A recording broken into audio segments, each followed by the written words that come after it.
Hello everyone, welcome to शिक्षा site. इस video में हम लोग घटना चक्र पब्लिकेशन की दृष्टि यहाँ पे देखेंगे और ये पूरा जितने भी पेज हैं पूरे इस वीडियो में हम लोग कवर कर लेंगे, जिससे पूरा करंट अफेयर एक बेसिक नॉलेज आपको करंट अफेयर की इस वीडियो में होने वाली है। तो जितने भी प्रश्न यहाँ पे एमसीक्यूज में पूछे गए होंगे वो आपको बताया जाएगा और उसके साथ ही साथ वन लाइनर में आपको पूरे करंट अफेयर यहाँ पे कवर करवा दिया जाएगा।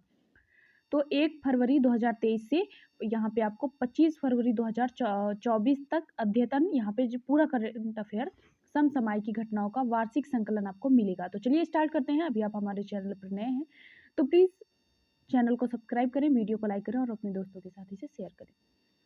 तो सबसे पहले जो सूक्ष्म दृष्टि है जिससे सबसे ज़्यादा प्रश्न पूछे जाते हैं वो आपको फर्स्ट पेज पे मिलता है, आप जब दृष्टि खरीदेंगे तब। तो वर्ष भर की प्रमुख घटनाओं का बिंदुवार प्रस्तुतिकरण। ठीक है, सबसे पहले हम लोग नेशनल राष्ट्रीय स्तर पर देखेंगे। तो यहाँ पे है फर्स्ट पॉइंट है प्रधानमंत्री नरेंद्र मोदी ने, ये वाला पहले पढ़ेंगे। प्रधानमंत्री नरेंद्र मोदी ने उत्तर प्रदेश में किस मंदिर का शिलान्यास किया और कब किया? तो 19 फरवरी 2024 को। तो श्री कल की धाम मंदिर, ठीक है, श्री कल की धाम मंदिर जो है वहाँ उसका इन्होंने शिलान्यास किया है। ठीक है, तो और अगला देखते हैं, यह मंदिर किस जिले में स्थित है? तो संभल जिले में स्थित है। श्री कल की धाम मंदिर का शिलान्यास प्रधानमंत्री नरेंद्र मोदी ने किया है, 19 फरवरी 2024 को किया है, संभल जिले में है। और सेकंड पॉइंट है, प्रथम digital India future skills summit 2024 कहाँ आयोजित किया गया है और ये कब हुआ है? तो 15 फरवरी 2024 को। तो ये गुवाहाटी असम में हुआ है। ठीक है, इस सम्मेलन का आयोजन किसने किया है? तो इस सम्मेलन का जो आयोजन है वो केंद्रीय इलेक्ट्रॉनिकी एवं सूचना प्रौद्योगिकी मंत्रालय ने राष्ट्रीय इलेक्ट्रॉनिकी एवं सूचना प्रौद्योगिकी NIELIT के माध्यम से। ठीक है, अगला पॉइंट यहाँ पे देखते हैं, किसे असम का राज्य फल घोषित किया गया है। इंपॉर्टेंट है क्योंकि पूछा जा सकता है और BPSC 3.0 के लिए महत्वपूर्ण है क्योंकि करंट अफेयर के लगभग 5 से 6 प्रश्न आपको अगर नहीं पूछे जाते तब भी 5 से 6 प्रश्न आपको GS में ही मिल जाएगा। तो यहाँ पे जो असम का राज्य फल है वो काजू नेमू जो है उसको घोषित किया गया और कब किया गया है? 13 फरवरी 2024 का है।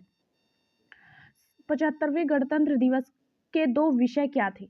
तो इसका जो हो जाएगा वो विकसित भारत और भारत लोकतंत्र की मातृका। ठीक है, यहाँ पे आपका विकसित भारत और भारत लोकतंत्र की मातृका। अगला है 75वें गणतंत्र दिवस समारोह के मुख्य अतिथि कौन थे? तो इमैनुअल मैक्रों जो है वो फ्रांस के राष्ट्रपति थे। ये 2024 में 75वें गणतंत्र दिवस के मुख्य अतिथि थे। 75वें गणतंत्र दिवस परेड के लिए सर्वश्रेष्ठ झांकी का अवार्ड जजों के पैनल के मूल्यांकन के आधार पर किस राज्य की झांकी को दिया गया है? तो इसमें आपको बताना है कौन सी झांकी है जो सर्वश्रेष्ठ सर्वश्रेष्ठ जो है वो झांकी का किसको मिला है? तो ये हो जाएगा आपका यहाँ पे ओडिशा राज्य को मिला है। ठीक है, सर्वश्रेष्ठ झांकी ओडिशा राज्य की झांकी किस थीम पर आधारित? तो विकसित भारत में महिला सशक्तिकरण। तो यहाँ पे विकसित भारत में महिला सशक्तिकरण पे आधारित थी, ये इसकी थीम है। इंपॉर्टेंट है ये और किसको मिला है? उड़ीसा को मिला है और किस टॉपिक से रिलेटेड थी? तो विकसित भारत में महिला सशक्तिकरण। और अगला है 75वें गणतंत्र दिवस परेड के लिए जजों के पैनल के मूल्यांकन के आधार पर सर्वश्रेष्ठ झांकी का पुरस्कार किस मंत्रालय की झांकी को दिया गया है? तो यहाँ पे संस्कृति मंत्रालय की झांकी को दिया गया है आपका। अगर संस्कृति मंत्रालय दिया जाता है तो उस पर आप टिक करेंगे। अगला है संस्कृति मंत्रालय की झांकी का विषय क्या था? तो यहाँ पे आपका जो करेक्ट ऑप्शन होगा वो भारत लोकतंत्र की मातृका। ठीक है, यहाँ पे आप इस पर टिक करेंगे।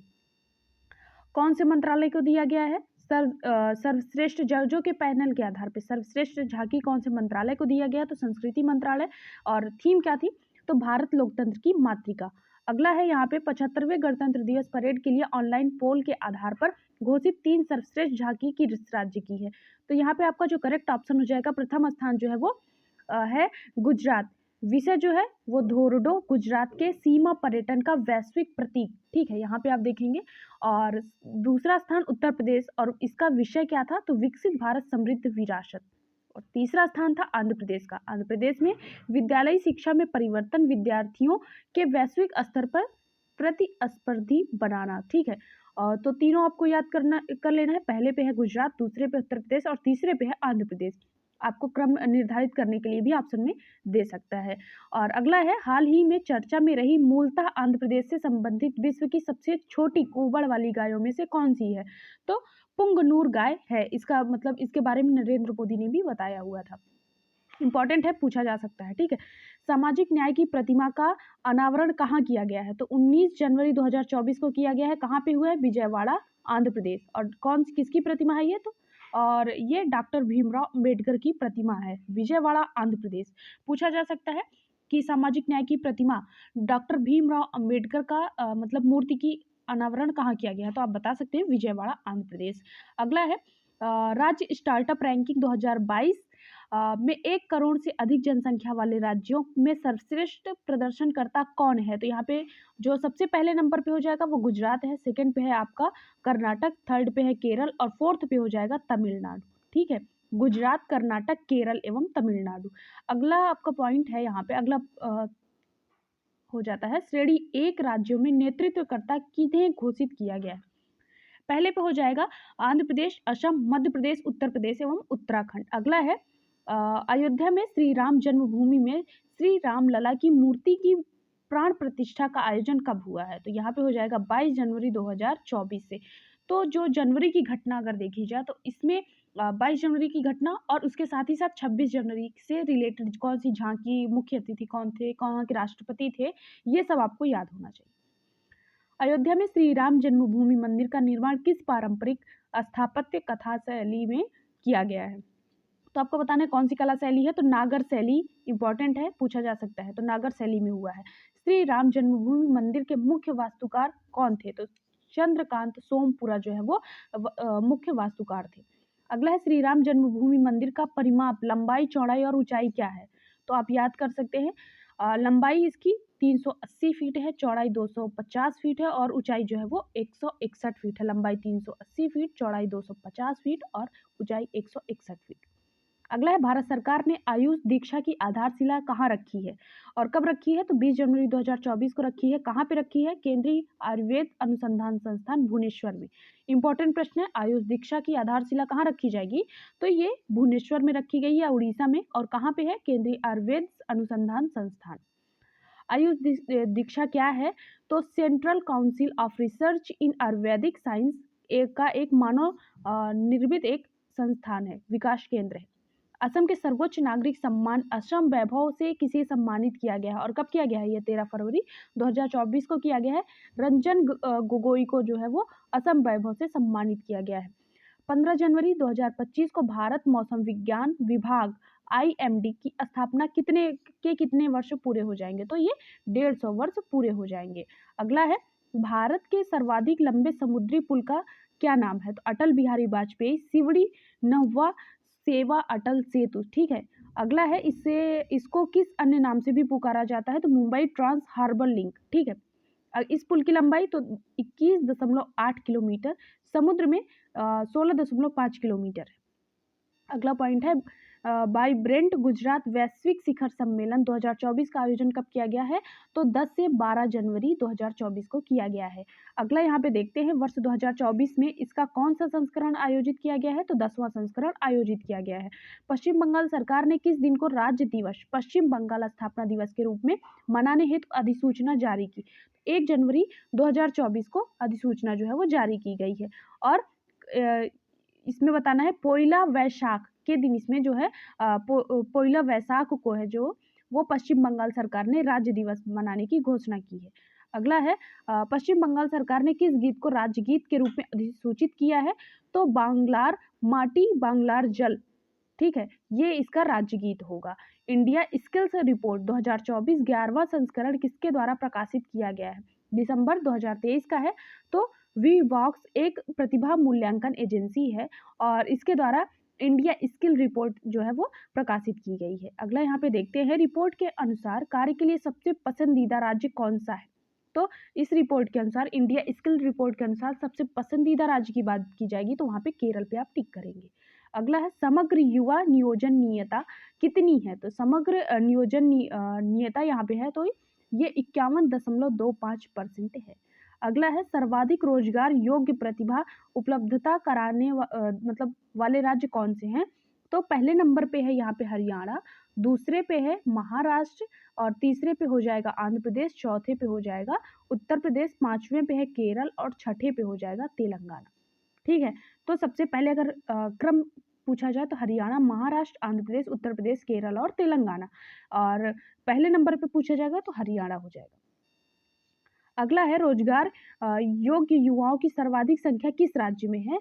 तो रोजगार योग्य युवा जो है वो यहाँ पे हरियाणा में है। यहाँ पे आपका विकल्प सही हो जाएगा। लगभग कितने परसेंट है? तो 76.47%।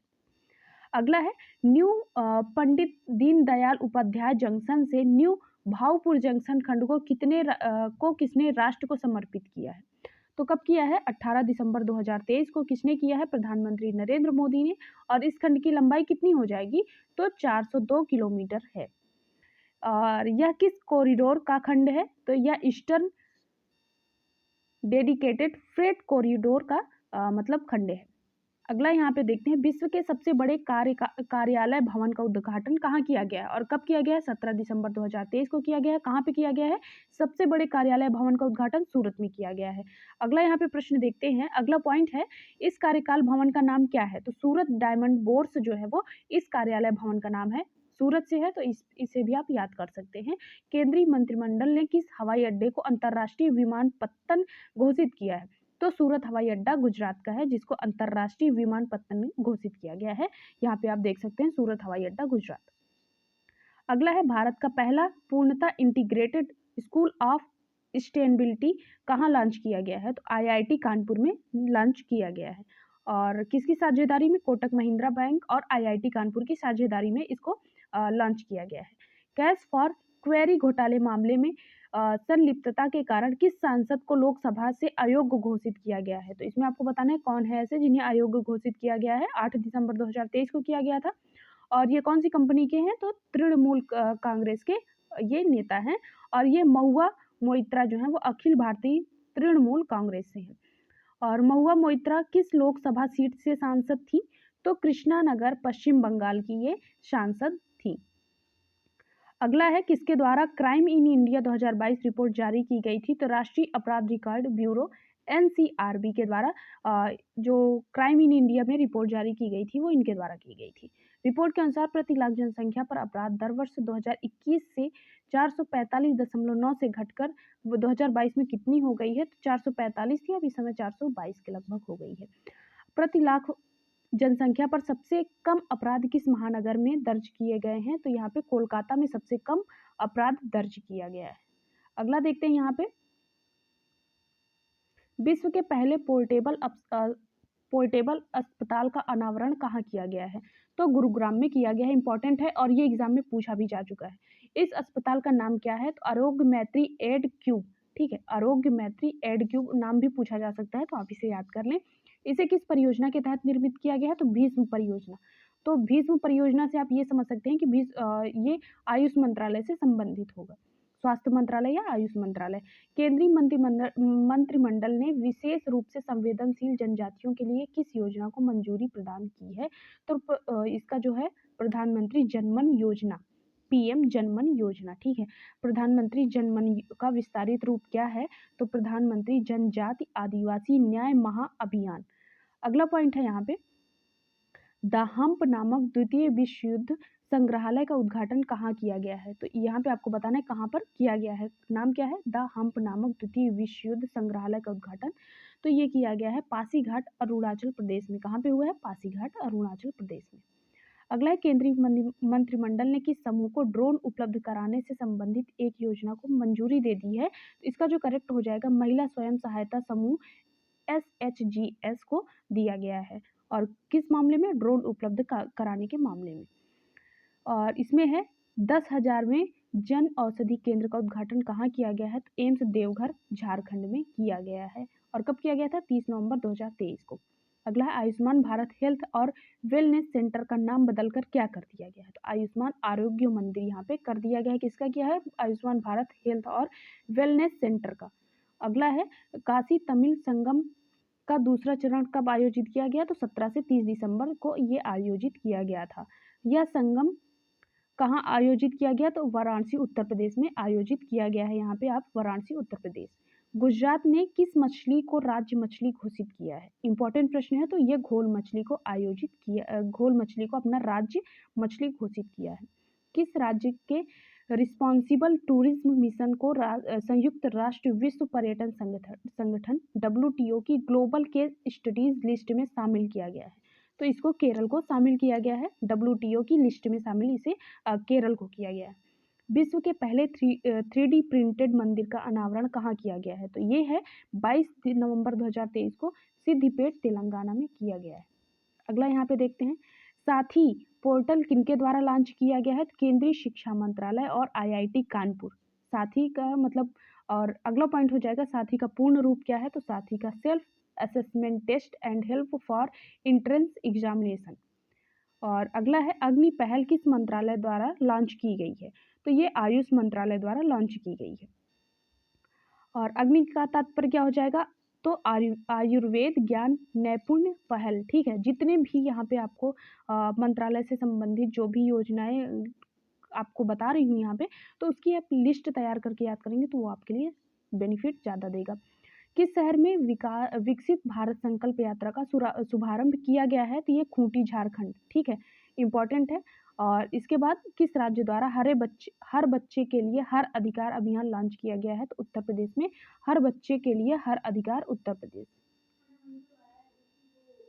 City investments to innovate integrate and sustain challenge कहाँ लॉन्च किया गया? 2.0 कहाँ पर लॉन्च किया गया है? तो ये नई दिल्ली में लॉन्च किया गया है। अगला है सिटीज CITIIS 2.0 का उद्देश्य क्या है? तो एकीकृत अपशिष्ट प्रबंधन के साथ चक्रीय अर्थव्यवस्था को बढ़ावा देना, चक्रीय अर्थव्यवस्था को बढ़ावा देने के लिए। ठीक है, उत्तर प्रदेश के सबसे पहले भेड़ बकरी पालन प्रशिक्षण केंद्र का लोकार्पण कहाँ किया गया है? तो ये इटावा में किया गया है। अगला यहाँ पे देखते हैं, यहाँ पे देश की राजनीति, तो राष्ट्रीय परिदृश्य जो करंट अफेयर है वो देश की राजनीतिक, सामाजिक, धार्मिक, शैक्षणिक घटनाओं एवं विभिन्न मंत्रालयों की घटनाओं पर एक नज़र। तो चुनावी बांड योजना असंवैधानिक। सबसे पहले चुनावी बांड योजना क्या है? तो 2 जनवरी 2018 को केंद्रीय वित्त मंत्रालय के आर्थिक कार्य विभाग द्वारा भारतीय रिजर्व बैंक अधिनियम 19 की धारा 31(3) के तहत चुनावी बांड योजना 2018 को अधिसूचित किया गया था। किसकी कौन सी धारा? तो 19वीं धारा 31(3) के तहत चुनावी बांड योजना। और क्या है ये? इस योजना के माध्यम से केंद्र सरकार का उद्देश्य देश में राजनीतिक वित्त पोषण की व्यवस्था में पारदर्शिता लाना था। और फिर इसके बाद है, केंद्र सरकार का मत था कि चुनावी बांड के माध्यम से चुनावों के दौरान राजनीतिक दलों को किए जाने वाले वित्त पोषण में काले धन का प्रयोग पर रोक लगाई जाती है। तो चुनावी बांड योजना जो है वो चुनाव में जो काले धन का उपयोग होता है उस पर रोक लगाने के लिए ये अधिनियम लाया गया था। अगला है, स्मरणीय तथ्य क्या है? तो 15 फरवरी 2024 को उच्चतम न्यायालय की एक 5 सदस्यीय संविधान पीठ ने चुनावी बांड योजना की असंवैधानिक घोषित किया है और साथ ही इस योजना को रद्द किए जाने का निर्णय दिया। उच्चतम न्यायालय की जिस 5 सदस्यीय संविधान पीठ ने यह निर्णय दिया उसमें भारत की मुख्य न्यायाधीश DV चंद्रचूड़, न्यायमूर्ति संजीव खन्ना, न्यायमूर्ति भूषण रामकृष्ण गवई, न्यायमूर्ति JP परदीवाला और न्यायमूर्ति मनोज मिश्रा शामिल थे। तो आपसे ये पूछा जा सकता है कि जो 5 सदस्यीय थे तो निम्न में से कौन नहीं था? तो आपको ये याद होना चाहिए। कौन से किसके लिए? तो ये जो योजना है इसके लिए जो आपका ये यहाँ पे चुनावी बांड योजना है इसमें 5 लोग शामिल थे। अगला है, उच्चतम न्यायालय ने अपने निर्णय में रेखांकित किया कि चुनावी बांड योजना संविधान के अनुच्छेद 19(1)(a) के अंतर्गत मतदाताओं के सूचना के अधिकार का उल्लंघन करती है। न्यायालय ने नए चुनावी बांडों को जारी करने पर रोक लगा दी है। न्यायालय द्वारा दिए गए निर्णय के अनुसार चुनावी बांडों के जारीकर्ता बैंक भारतीय स्टेट बैंक 12 अप्रैल 2019 से अब तक खरीदे गए चुनावी बांडों का विवरण भारत निर्वाचन आयोग के समक्ष प्रस्तुत करना होगा। तो ये हो जाएगा चुनावी बांड योजना। पूछा जा सकता है तो आप इसे कर लेंगे। इस विवरण में प्रत्येक चुनावी बांड की खरीद की तारीख, बांड को खरीदने वाले का नाम और खरीदे गए चुनावी बांड का मूल्य वर्ग शामिल होगा। इसके अतिरिक्त एसबीआई को 12 अप्रैल 2019 से अब तक चुनावी बांडों के माध्यम से धनराशि प्राप्त करने वाले राजनीतिक दलों का विवरण भी ईसीआई के समक्ष प्रस्तुत करना होगा। एसबीआई की उपयुक्त सूचनाएं 6 मार्च 2024 तक ईसीआई को के समक्ष प्रस्तुत करनी होगी।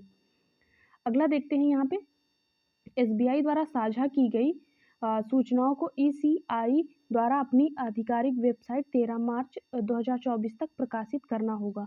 और इसमें जो इम्पोर्टेंट फैक्ट हैं वो आपको यहाँ पे बता देते हैं। चुनावी बॉन्ड योजना क्योंकि इम्पोर्टेंट है और चुनाव होने वाले हैं तो इस वजह से आप इसे अच्छे से तैयार कर लें।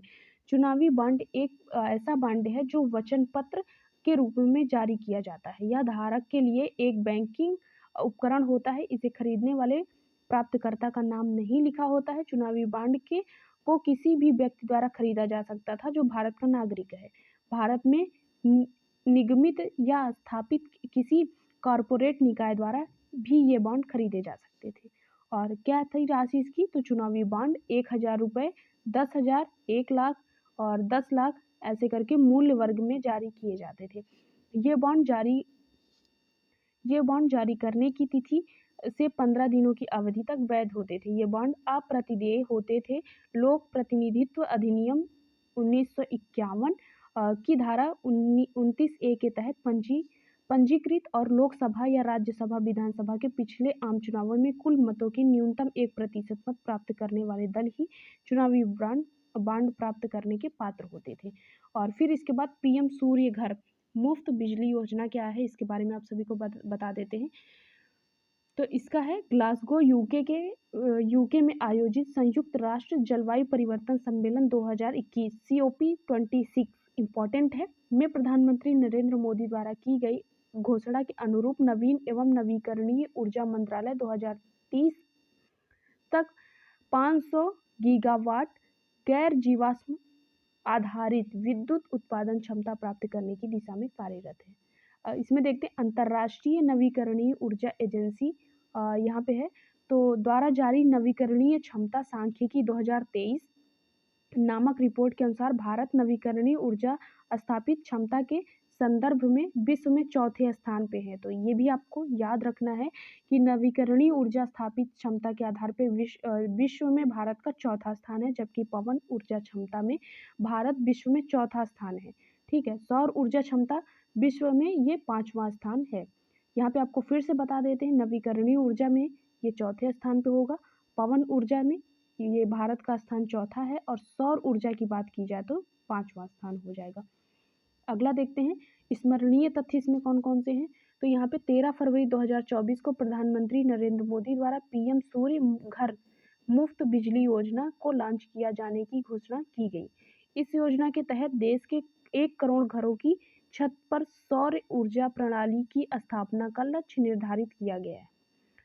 और ये भी पूछा जा सकता है कि पीएम सूर्य घर मुफ्त बिजली योजना किसके द्वारा लॉन्च किया गया है। तो पीएम नरेंद्र मोदी द्वारा छत पर सौर ऊर्जा प्रणाली की स्थापना से देश के 1 करोड़ परिवार प्रत्येक माह 300 यूनिट तक निःशुल्क बिजली प्राप्त कर सकेंगे। और फिर इसके बाद है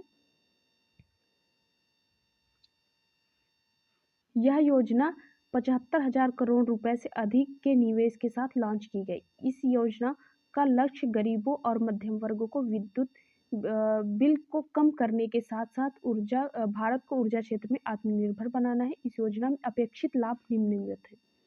तो यहाँ पे आप लाभ के बारे में पढ़ सकते हैं। फिर इसके बाद उत्तराखंड समान नागरिक संहिता विधेयक पारित करने वाला पहला राज्य पूछा गया प्रश्न है और इम्पोर्टेंट बहुत ज़्यादा है उत्तराखंड के बारे में, या आप कहीं किसी भी एग्जाम की तैयारी कर रहे हैं तो यहाँ पे देख लेते हैं। भारत के संविधान के भाग 4 राज्य की नीति निर्देशक तत्व के अनुच्छेद 44 में नागरिकों के लिए एक समान सिविल संविदा का स्पष्ट उल्लेख है। ठीक है, और अनुच्छेद 44 के अनुसार राज्य भारत के समस्त राज्य क्षेत्र में नागरिकों के लिए एक समान सिविल संविदा प्राप्त कराने का प्रयास करेगा। समान नागरिक संहिता का अर्थ है, तो सबसे पहले इसका अर्थ जान लेते हैं क्या है समान नागरिक संहिता। तो भारत में रहने वाले प्रत्येक नागरिक चाहे वह किसी धर्म या जाति का हो के लिए समान कानून, स्पष्ट है कि समान नागरिक संहिता एक देश एक कानून की अवधारणा पर आधारित है। और स्मरणीय तथ्य इसमें क्या क्या है? 7 फरवरी 2024 को उत्तराखंड विधानसभा द्वारा समान नागरिक संहिता विधेयक को पारित किया गया। ज्ञातव्य है कि 6 फरवरी 2024 को यह विधेयक समान नागरिक संहिता उत्तराखंड 2024 शीर्षक से विधानसभा में प्रस्तुत किया गया। तो कब किया गया है? 7 फरवरी 2024 को उत्तराखंड के विधानसभा में प्रस्तुत किया गया है।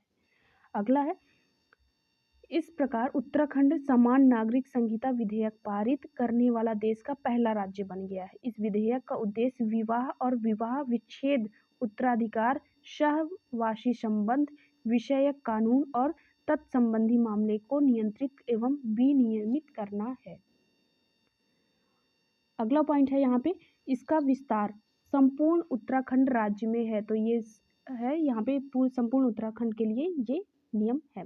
यह उत्तराखंड के उन निवासियों पर भी लागू होता है जो उस क्षेत्र के बाहर अधिवासित हैं जिस पर इस संहिता का विस्तार है। भारत के संविधान के अनुच्छेद 366 के खंड 25 से पठित अनुच्छेद 2 के अंतर्गत निर्धारित किसी भी अनुसूचित जनजाति के सदस्यों पर इस संहिता के अंतर्विष्ट कोई प्रावधान लागू नहीं है। साथ ही इस संहिता के प्रावधान ऐसे व्यक्तियों के समूहों पर भी लागू नहीं होंगे जिनके परंपरागत अधिकार भारत के संविधान भाग 21 के अंतर्गत संरक्षित हैं। और ज्ञातव्य है कि 2022 में उत्तराखंड सरकार ने राज्य में निवास करने वाले नागरिकों के व्यक्तिगत नागरिक मामलों को नियंत्रित करने वाले प्रासंगिक कानूनों का परीक्षण करने के लिए एक विशेष समिति का गठन किया था। यह समिति को यहाँ पे आप पढ़ सकते हैं, इसमें इम्पोर्टेंट फैक्ट नहीं है। यहाँ पे आपको बता दें कि इस समिति में न्यायाधीश सेवानिवृत्त रंजना प्रकाश देसाई की अध्यक्षता में गठित की गई। रंजना प्रकाश देसाई की अध्यक्षता में इस समिति द्वारा अपनी अंतिम रिपोर्ट उत्तराखंड के मुख्यमंत्री पुष्कर सिंह धामी, तो किसके नेतृत्वकर्ता में? तो पुष्कर सिंह धामी को 2 फरवरी 2024 को सौंपी गई। अब इसके बाद मोस्ट इंपॉर्टेंट टॉपिक है भारत रत्न 2024। भारत रत्न देश का सर्वोच्च नागरिक सम्मान है जो मानवीय उद्यम के किसी क्षेत्र में असाधारण योगदान में प्रस्तुत किया जाता है। तो 2 जनवरी 2054 की घोषणा के अनुसार तत्कालीन राष्ट्रपति डॉक्टर राजेंद्र प्रसाद ने 3 विभूति डॉक्टर सर्वपल्ली राधाकृष्णन, श्री राजगोपालाचारी और सीवी रमन को भारत रत्न प्रदान किया था। सबसे पहले 3 ही लोगों को मिला था और तब से लेकर आज तक अनेक विशिष्ट जनों को ये अपने अपने उत्कृष्ट क्षेत्र के लिए मिला है। तो आगे देखते हैं इस बार कितने लोगों को दिया है। और अभी तक टोटल 53 लोगों को भारत रत्न से सम्मानित किया गया है। इनमें से 48 पुरुष हैं और 5 महिलाओं को इस भारत रत्न दिया जा चुका है। कर्पूरी ठाकुर को भारत रत्न 3.0 के लिए इम्पोर्टेंट है कर्पूरी ठाकुर इस बार। तो 23 जनवरी 2024 को राष्ट्रीय सचिवालय द्वारा जारी विज्ञप्ति के अनुसार कर्पूरी ठाकुर को मरणोपरांत भारत रत्न से सम्मानित करने की घोषणा की गई। यह घोषणा उनकी 100वीं की पूर्व संध्या पर की गई है। यह भारत रत्न सम्मान के 39वें प्राप्त करता है। ठीक है, कर्पूरी ठाकुर एक प्रसिद्ध स्वतंत्रता सेनानी, राजनीतिक और शिक्षक थे। ये जननायक के नाम से भी लोकप्रिय थे। तो जननायक के नाम से किसे जाना जाएगा? तो वो कर्पूरी ठाकुर को, ये पूछा जा सकता है। इन्हें 2 बार बिहार के मुख्यमंत्री के रूप में कार्य किया है। और जीवन संक्षिप्त परिचय इनके जान लेते हैं। तो इनका जन्म हुआ है 24 फरवरी 1924 को और 24 जनवरी 1924 को, और ये समस्तीपुर बिहार के रहने वाले थे। और इनकी मृत्यु की तिथि 17 फरवरी 1988। अगला देखते हैं, कर्पूरी ठाकुर को उनकी विभिन्न सामाजिक एवं राजनीतिक पहलों के लिए जाना जाता है। और इसमें आगे देखते हैं,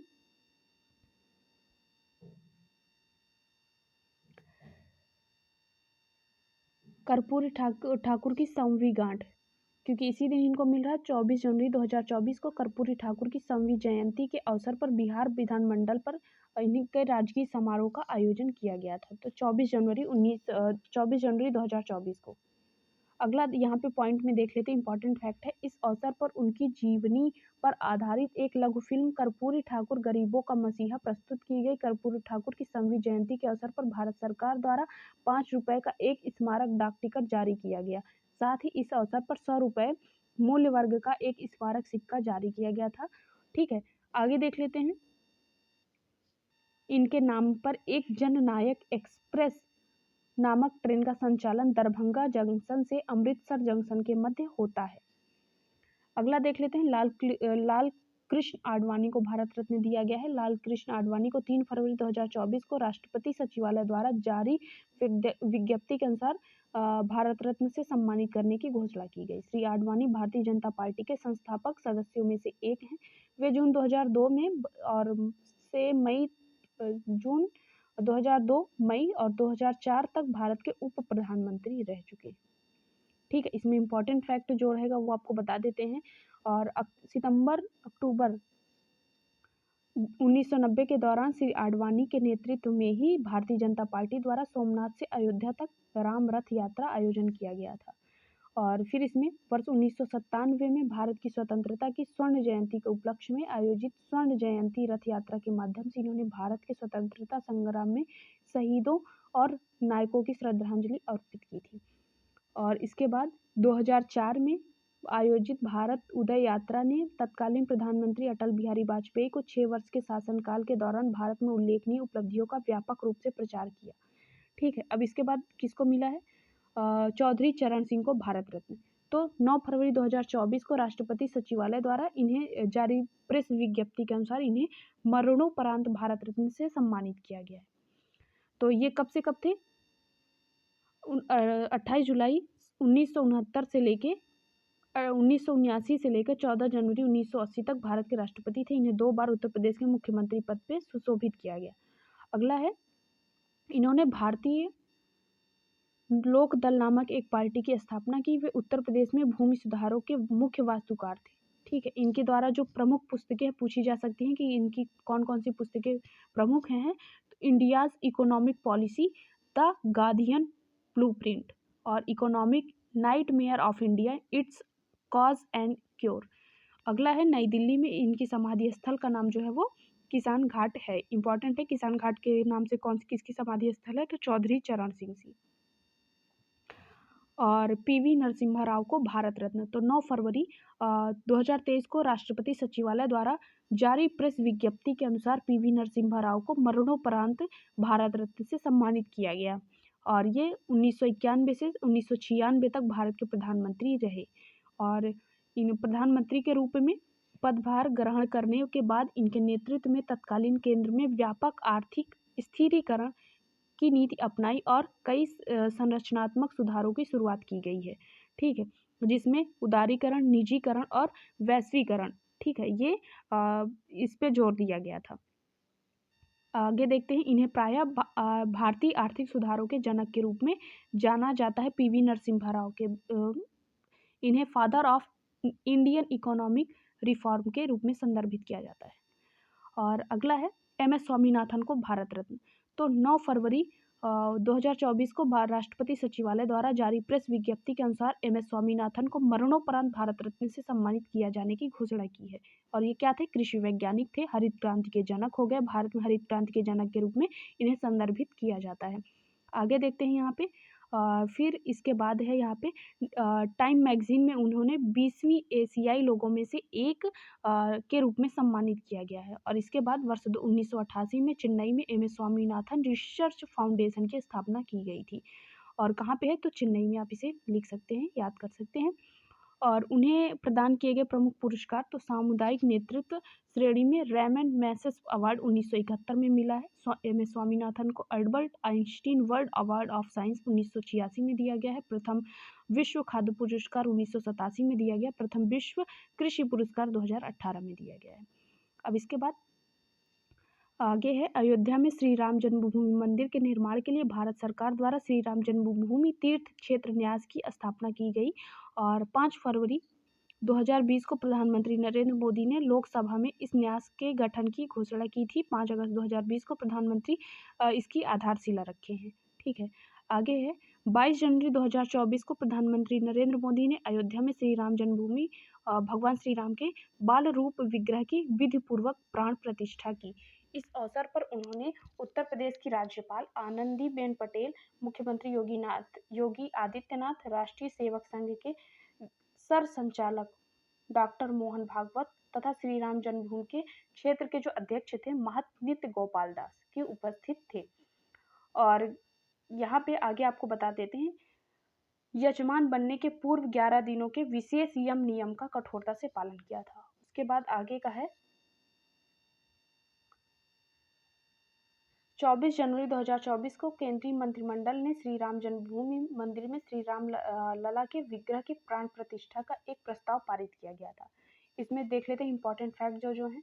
और श्री राम जन्मभूमि मंदिर के गर्भगृह में श्री राम लला की प्रतिमा 18 जनवरी 2024 को स्थापित की गई थी। ठीक है, और जबकि इसका प्राण प्रतिष्ठा जो हुआ है वो 12 जनवरी 2024 को हुआ है।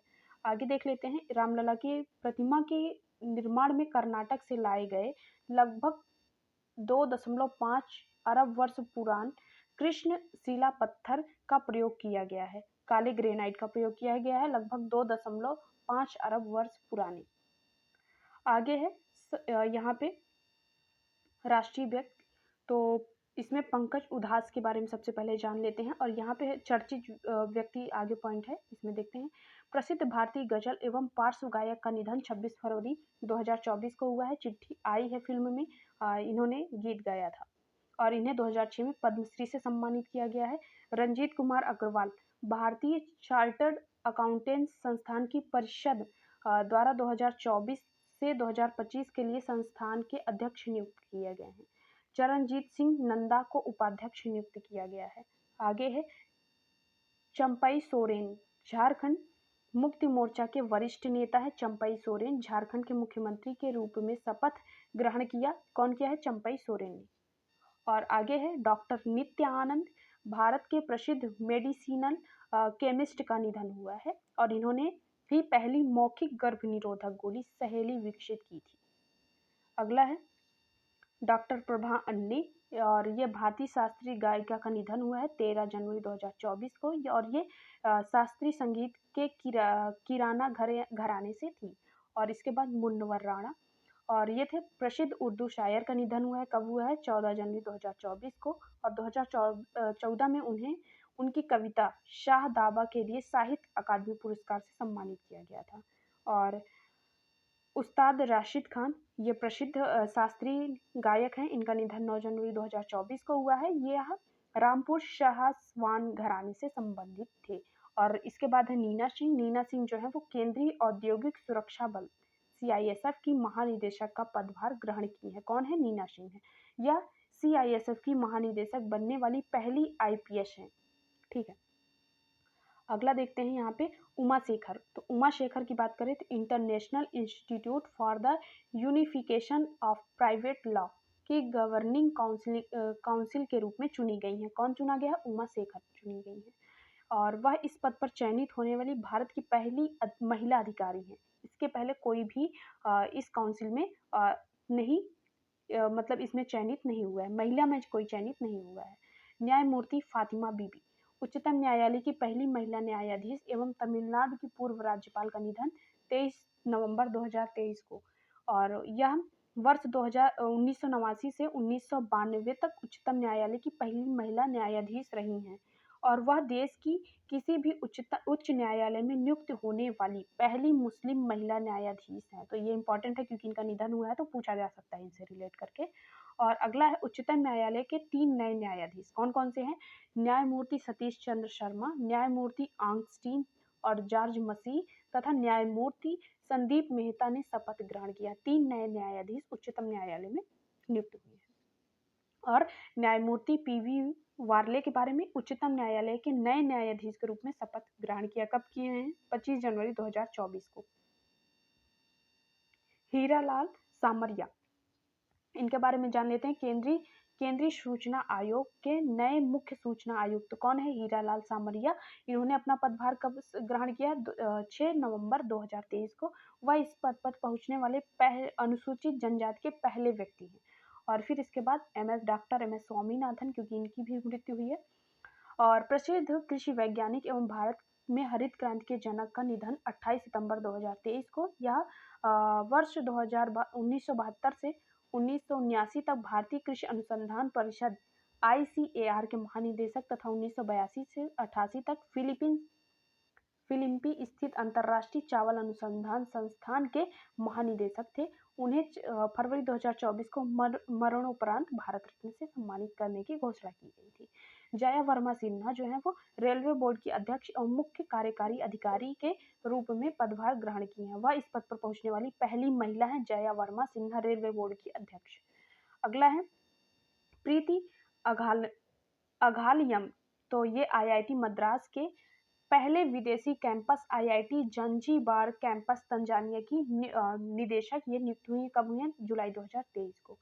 और इसके बाद है यहाँ पे अन्य राष्ट्रीय व्यक्ति जो नियुक्त हुए हैं, तो न्यायमूर्ति अरुण संभाली जो है वो इलाहाबाद उच्च न्यायालय के मुख्य न्यायाधीश के रूप में शपथ ग्रहण किए हैं।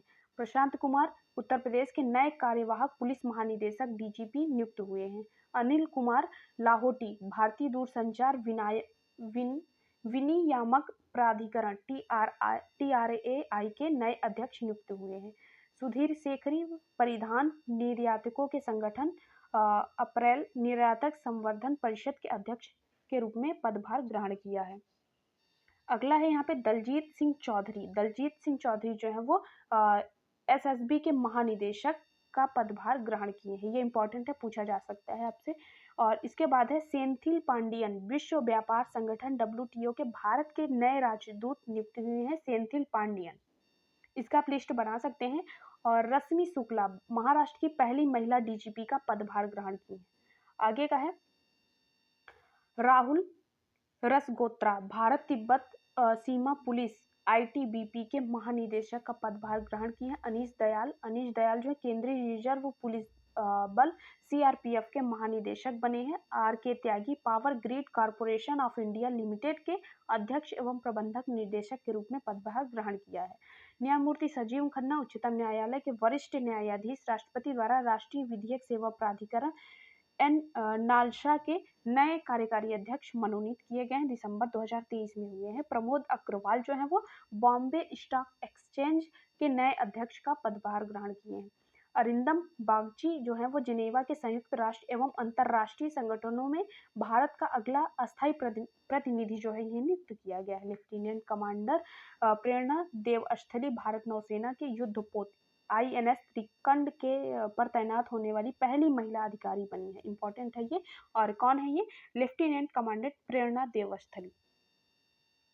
कंचन देवी हैं भारतीय वानिकी अनुसंधान एवं शिक्षा परिषद ICRF की पहली महिला महानिदेशक का पदभार ग्रहण किया है। इसके साथ ही अनीश शाह जो है वो वर्ष 2023-24 के लिए प्रमुख व्यापारिक संगठन फिक्की के अध्यक्ष बने।